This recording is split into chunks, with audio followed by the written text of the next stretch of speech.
ठीक है भाई, आज जो है बेसिकली मैं आपको बता रहा हूँ अपना नॉर्मलाइजेशन, किसमें एक टेबल को बना के डिवाइड करके प्राइमरी की और फॉरेन की किस तरह से लगाते हैं। सेकंड चीज़, फिर हम उसके ऊपर जॉइंट्स भी अप्लाई करेंगे, कोशिश करेंगे कि हम हाथ के हाथ जो है उसको पूरा कर लें। ठीक है, तो सबसे पहले डेटाबेस को कनेक्ट कर लेते हैं और एक नए डेटाबेस के ऊपर हम काम करते हैं टेबल वगैरह बना के, ताकि आपको सही तरह से समझ में आ जाए। क्यूरी से भी यूज़ कर सकते हैं आप लोग, लेकिन क्यूरी से ज़ाहिर है फिर वो पहले मैं जो बता चुका हूँ वो सारी की सारी क्यूरीज आपके पास मौजूद है। तो फिलहाल मैं भी एक डेटाबेस बना लेता हूँ, क्रिएट डेटाबेस, और यहाँ पे जाके मैं नाम दे देता हूँ इसका प्रैक्टिस। देखते हैं, इस नाम से पहले तो कभी डेटाबेस नहीं बना हुआ हमारे पास। मैं जाके इसको एग्जीक्यूट करता हूँ और ये डेटाबेस क्रिएट हो गया। राइट क्लिक करके रिफ्रेश करते हैं तो हमारे पास प्रैक्टिस के नाम से डेटाबेस आ गया। अब इसके अंदर वो टेबल वगैरह हमें रिकॉर्ड करना है। तो टेबल वगैरह रिकॉर्ड करने के लिए हम यहाँ पे जाके एक नया टेबल बना लेते हैं अपना, जिसमें कुछ रिकॉर्ड वगैरह हम अपने स्टोर कर लेंगे। एक आईडी बना लेते हैं। अब हम जो टेबल बनाने के लिए जा रहे हैं, अज्यूम कर लेते हैं भाई हम कोई कपड़ों का या इस तरह का, जो कि मैंने लास्ट भी आपको एग्जांपल दी है, तो वही बना लेते हैं। तो मैंने कहा भाई ये मेरे पास जो है वो कलर का टेबल है, तो मैंने इसकी आईडी दे दी CID, जो कि इंटीजर होगा, और हाथ के हाथ प्राइमरी की, राइट क्लिक करके प्राइमरी की इसके ऊपर लगा दी। और उसको मैंने कहा कि भाई जब लगाने जा रहा हूँ तो देखिए एरर दे रहा है, कह रहा है कि भाई आप इसको अलाउ नल पहले हटाएं। मतलब कि यहाँ से मैं चेक हटा दूंगा एंड देन जाके मैं इसको सेट करूंगा प्राइमरी की। दूसरी चीज़, कलर का नाम क्या है, तो मैंने यहाँ पर जाके कलर नेम, कोशिश करें कि आप इसके नाम ऐसे दें ताकि आपको बाद में मुश्किल ना हो, जैसे कि स्पेस मत दीजिएगा। ठीक है, कलर हमने यहाँ पे लिखा और जाके इसको कर दिया मैंने वार्चा। अगर आपको लगता है कि भाई कलर का जो है वो कीवर्ड या कोई ऐसी चीज़ हो सकती है, तो आप कलर नेम कर दें, क्या कलर का नाम है। ये दो हमने कॉलम बनाया, इसको सिंपल सा सेव करते हैं, कलर, और कलर टीवी लगा देते हैं, ताकि ये कलर टेबल है और ये कलर का नाम है, कॉलम है। एक टेबल हमारा तैयार हो गया। ठीक है, दूसरा बनाते हैं, न्यू पे जाते हैं, टेबल, और यहाँ पे जाके मैंने कहा अभी साइज़, तो यहाँ पे कर दिया मैंने SID, उसको भी कर दिया इंटीजर, अलाउ नल से चेक हटा दिया, यहाँ पे जाके सेट की प्राइमरी की, एंड यहाँ पे जाके मैंने कोई साइज़ का टेबल दे दिया। ठीक है, साइज़ यहाँ पे कर दिया वार्चा। अच्छा, अब इसको भी सेव कर देते हैं साइज़ टीवी के नाम से। दो हमारे पास जो है वो टेबल क्रिएट होगा, लेकिन यहाँ पे आप देखें तो एक भी बना हुआ नहीं आता। वो यहाँ पे जब तक आप रिफ्रेश नहीं करते तो टेबल बना हुआ नहीं आता। तीसरा अभी हम लेते हैं अपने पास, और वो बनाते हैं हम लोग अपना एक आइटम का। ठीक है, बाकी आप मजीद डिवाइड कर सकते हो। अभी हम 3 टेबल से फिलहाल काम करेंगे। राइट क्लिक करते हैं न्यू, और यहाँ पे हमारा हो जाता है भाई आइटम या प्रोडक्ट कह लें, PID, जिसको हमने बनाया भाई इंटीजर, अलाउ नल से चेक हटा के प्राइमरी की तो हमें सब पे लगानी है। यहाँ पे आ गया हमारा प्रोडक्ट नेम। ठीक है, प्रोडक्ट नेम यहाँ पे आ गया भाई वार्चा। उसके बाद प्रोडक्ट का कलर क्या होगा, तो यहाँ पे मैं क्या करूँगा, यहाँ पे मैं CID को कॉल करवाऊँगा। ये CID का इस टेबल के साथ बनाएंगे हम रिलेशन।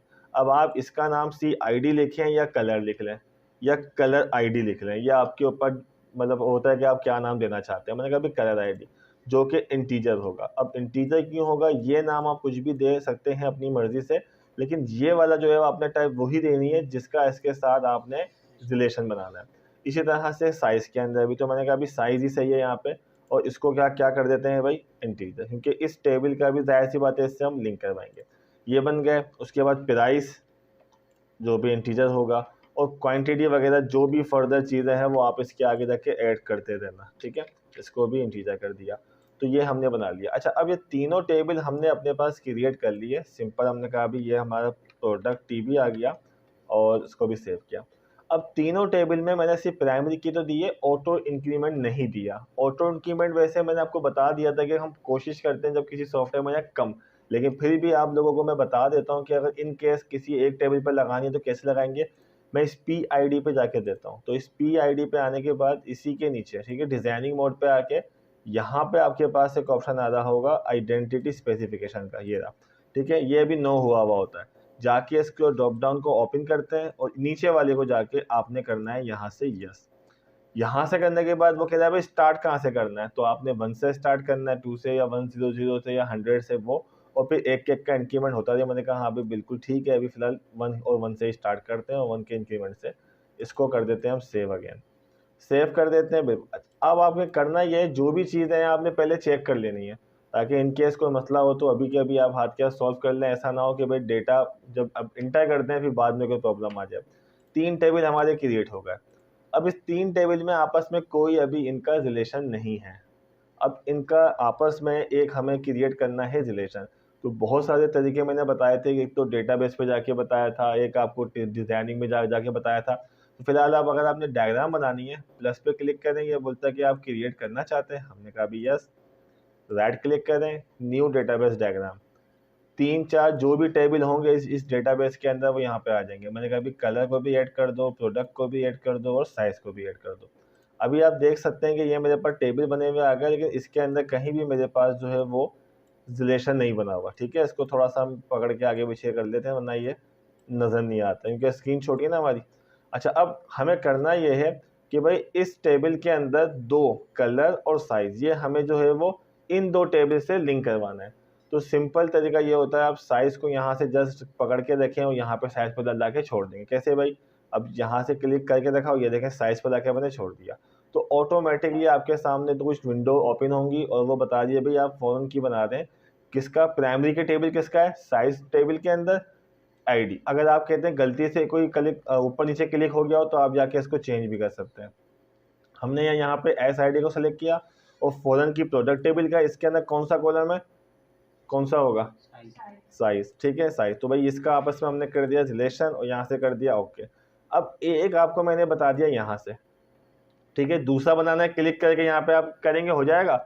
अब दूसरे को फिलहाल मैं यहाँ से नहीं कर रहा, ठीक है, मैं ताकि दूसरा भी आपको तरीका बता दूं। हालांकि चलो या मैं कर लेता हूँ, सेव नहीं करूंगा मैं इसको। मैंने यहाँ से पकड़ा, उसको भी जाके कलर को मैंने यहाँ पे फेंक दिया। ठीक है, इस कलर पे जाके क्लिक कर दिया। अब देखें CID को कलर से हो गया, ओके करते हैं, ये मेरा हो गया रिलेशन। ठीक है, अब वो घूम फिर के आ रहा है क्योंकि वो टेबल की सीक्वेंस आगे पीछे, अब सीधी कर दी भाई हमने। ठीक है, ताकि वो घूम फिर के ना। अब मैं इसको सेव जब तक नहीं करता ना, तो ये रिलेशन नहीं होगा। मैं अभी नहीं कर रहा, हालांकि मैंने इसको एक दूसरे टेबल से कनेक्शन दे दिया, लेकिन मैं अभी इसको सेव नहीं कर रहा। मैंने कहा मैं आपको एक और तरीका बताता हूँ कि किस तरह से ये हो सकता है। आपने जब इसको सेव कर लेना है, मैंने अभी इसको डोंट सेव किया। अब एक और तरीका, जो आपने क्या करना है, आपने जो कि फॉरन की टेबल में जाना है, जिस टेबल के अंदर आपने फॉरन की अप्लाई करनी है वहां से बना सकते हैं। अगर आपने चेक करना है कि भाई जो हमने बनाया था वो सेव हुआ या नहीं हुआ, आप दोबारा से डायग्राम बनाओ, चेक कर लें, उस वक्त वो एरोज बने हुए नहीं आ रहे होंगे। अब हम इस टेबल पे जाते हैं, इसके डिज़ाइनिंग पे। यहाँ पे आने के बाद हमें साइज और कलर, ये 2 कॉलम को हमें लिंक करवाना है। तो कलर को हमने यहाँ से सिलेक्ट किया और यहाँ पे हमारे पास एक ऑप्शन आ रहा होता है रिलेशन का, ये रहा।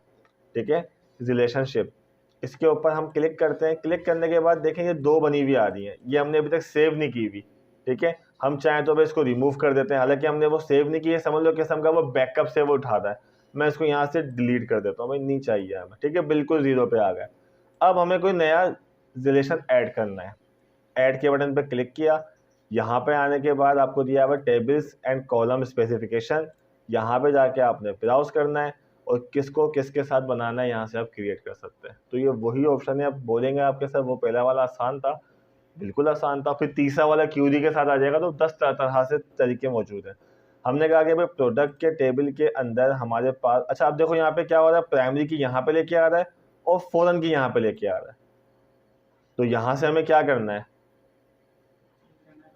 मतलब हम सही आए या गलत आए, गलत आए। ओ भाई यहाँ से डेटाबेस चेंज कर लेंगे। देखो फॉरन की वाला डेटाबेस बिल्कुल सही आया है, फॉरन की ये वाला है ना हमारा, तो प्राइमरी की वाले को चेंज कर लेंगे। हमने कहा भाई वो क्लिकिंग के वक्त इश्यूज आते हैं, हमने कहा भाई कलर टीवी को इसके अंदर जो CID है, कलर टेबल के अंदर जो कॉलम है CID, इसको बनाना है प्रोडक्ट टीवी के अंदर जो कौन सा कलर ID है। ठीक है, ओके किया, एक हो गया रिलेशन। अब दूसरा बनाना है, एक और ऐड कर लेंगे। ऐड करने के बाद अब देखो यहाँ लिखा हुआ आ रहा है प्रोडक्ट फॉरन की किसमें, प्रोडक्ट टीवी के अंदर, और दूसरा किसका है, प्राइमरी की। ठीक है, अब यहाँ पे भी वही आ रहा है प्रोडक्ट हमें चेंज करना है। तो यहाँ से स्पेसिफिकेशन पे जाएंगे, यहाँ पे जाके हमने कहा साइज, इसके अंदर होगा SID और यहाँ पे आ जाएगा हमारे पास साइज। ठीक है, इसको किया, ओके किया। अब जाके हम इसको सेव कर लेंगे। सेव किया, अब हमारा ये आपस में हो जाएगा रिलेशन। ये वाली वार्निंग दे रहा है कि do you want to continue. अब आपको पता है कि भाई आपने बोला हाँ। और अगर ये वाला इशू आपके पास सेव ना हो, तो मैं इसका बता चुका हूँ कि टूल्स में जाके ऑप्शन पे जाके आपने यहाँ पे जाके चेक हटा देना है। ठीक है, अगर मेरे पास तो सेव हो गया एक बॉन्डिंग के बाद, लेकिन अगर आपके पास इनकेस हो तो आप उसको हटा दिएगा। अब हम सबसे पहले चेक कर लेते हैं कि ये हमारा रिलेशन हुआ या नहीं हुआ। अब दूसरी चीज़ यहाँ पे जाके भी अगर डायग्राम बनाते हैं ऐड करके, तो अब हमें ये देखना है कि क्या उस पर एरो बने हुए आ रहे हैं बाय डिफॉल्ट, तो मतलब हुआ हुआ रिलेशन हमारा। ठीक है, तो ये हमारी डायग्राम बनी हुई। अब बेशक चाहें तो भी आप सिंपल इसको सेव कर सकते हैं अपनी डायग्राम को जाके। अच्छा, अब रिफ्रेश करते हैं। अब हमने कहा भी ये हमारी डायग्राम यहाँ मौजूद है, ठीक है, ER डायग्राम, और टेबल हमारे टेबल के अंदर मौजूद है। अब हमको डेटा इंसर्ट कर देते हैं, यहाँ पे जाते हैं एडिट के ऊपर, और ये हमने मैनुअल रखा हुआ था। 1 ID पे हमने को यहाँ पे कलर पुट कर दिए कि भाई रेड कर दिया, 2 के ऊपर हमने ब्लैक कर दिया, 3 के ऊपर हमने ब्लू दे दिया, एंड 4 के ऊपर हमने ग्रीन। ठीक है, कोई सा भी कलर हम यहाँ पे ऐड कर देते हैं और उसको क्लोज कर देते हैं, वो सेव हो जाता है। साइज पे जाते हैं और यहाँ पे भी कोई रैंडमली हम साइज वगैरह ऐड कर देते हैं, लाइक 1 यहाँ पे दिया और यहाँ पे जाके हमने स्मॉल कर दिया, स्मॉल। 2 के ऊपर हमने कहा कि भाई मीडियम, 3 के ऊपर हमने कहा भाई लार्ज, 4 के ऊपर हमने दे दिया भाई एक्स्ट्रा लार्ज, 5 के ऊपर भाई हमने दे दिया XXL। ठीक है, ये तो मर्जी है भाई, जितने चाहें आप दे सकते हैं। अब हमारे पास ये दोनों टेबल हमने इंसर्ट कर दिए। अब हम जाते हैं प्रोडक्ट के ऊपर, और प्रोडक्ट के ऊपर भी हम इंसर्ट कर रहे हैं। अभी मैं जो इंसर्ट कर रहा हूँ वो डायरेक्ट कर रहा हूँ, क्यूरी से भी कर सकते हैं ना, वो आपको मालूम है। अब ये मैंने इसके अंदर ऑटो इंक्रीमेंट दिया था, तो यहाँ पे मैं टाइप नहीं कर पा रहा, ठीक है, क्योंकि ये ऑटो इंक्रीमेंट है। प्रोडक्ट नेम हमने कहा कि भाई हम कोई शर्ट परचेज कर लेते हैं। अब यहाँ पे कलर, अब देखो प्राइमरी की फॉरेन की लगाने से फ़र्क ये होता है हमारे पास कि अगर मैं यहाँ पे जाके कोई ऐसा कलर लिखता हूँ जो अवेलेबल नहीं होगा तो वो एरर दे देगा। ठीक है, पहले मैं आपको एक मिस्टेक करके दिखाता हूँ। मैंने कहा भाई यहाँ पे 6, यहाँ पे 7, प्राइस 500, क्वांटिटी 3 ले ली। नीचे क्लिक करता हूँ, देखिए उसने हमें एरर प्रोवाइड कर दिया कि भाई आप जो यहाँ पे कलर और साइज वगैरह आंसर कर रहे हो वो सही नहीं है। अगर मैंने कहा चलो भाई मैं कलर यहाँ से सही कर लेता हूँ, ठीक है, 2 का मतलब अब वहाँ से ब्लैक कलर था, आपको वहाँ पे आइडिया हो जाएगा। अब जो साइज है वो नहीं है, तो अभी मैं नीचे क्लिक करता हूँ, अगेन मुझे दे रहा है भाई साइज टेबल में जो है वो सही नहीं है, कॉन्फ्लिक्ट कर रहा है आपका डेटा जो है। मैंने कहा अच्छा भाई, तो वही डेटा हम इंसर्ट कर सकते हैं जो अवेलेबल है, मतलब 1 मतलब स्मॉल था, 2 मतलब मीडियम, 3 मतलब लार्ज। मैंने कहा लार्ज ले लेते हैं हम। यहाँ पे जाके क्लिक करते हैं, डेटा इंसर्ट हो गया। और जितनी दफ़ा मैं गलत डेटा इंसर्ट कर रहा हूँ तो ये देखें वो ऑटो इंक्रीमेंट की जो आईडी है वो एग्जीक्यूट हो जाती है। जब वो एक दफ़ा एग्जीक्यूट हो गई तो वो फिर हमारी बेकार, हमारे लिए काम की नहीं रहती। फिलहाल यहाँ से 2-3 हम जो है वो रिकॉर्ड इंसर्ट कर लेते हैं। इसी को हम लेते हैं शेड एक 1 कर लेते हैं, और अगेन यहाँ पे 3rd लेते हैं और जाके इसके प्राइस इंक्रीज करते हैं थोड़े से, और जाके इसको 2 लेते हैं। कुछ डेटा इंसर्ट करते हैं ताकि हम इसको फिर सर्च कर सकेंगे डिफरेंट तरह से। इसको हम 4 कलर में लेते हैं, 4 साइज में लेते हैं, और 1000 रुपीज़ की ही लेते हैं, और 1 परचेज करते हैं। अगेन हम टी शर्ट ले लेते हैं, ठीक है, यहाँ पे जाके 3 कलर लेते हैं, एंड यहाँ पे 3 साइज लेते हैं, और यहाँ पे भी जाके प्राइस थोड़ी सी चेंज कर लेते हैं, और 2 क्वांटिटी। इस तरह से हमने डेटा ले लिया। तो ये हमारा जो था वो नॉर्मलाइजेशन वाला पार्ट यहाँ तक क्लियर हो जाता है। यहाँ तक क्लियर है। अब हम ज्वाइन वाले पार्ट पे जाएंगे। कोई क्वेश्चन है तो यहाँ पूछ सकते हो भाई आप लोग।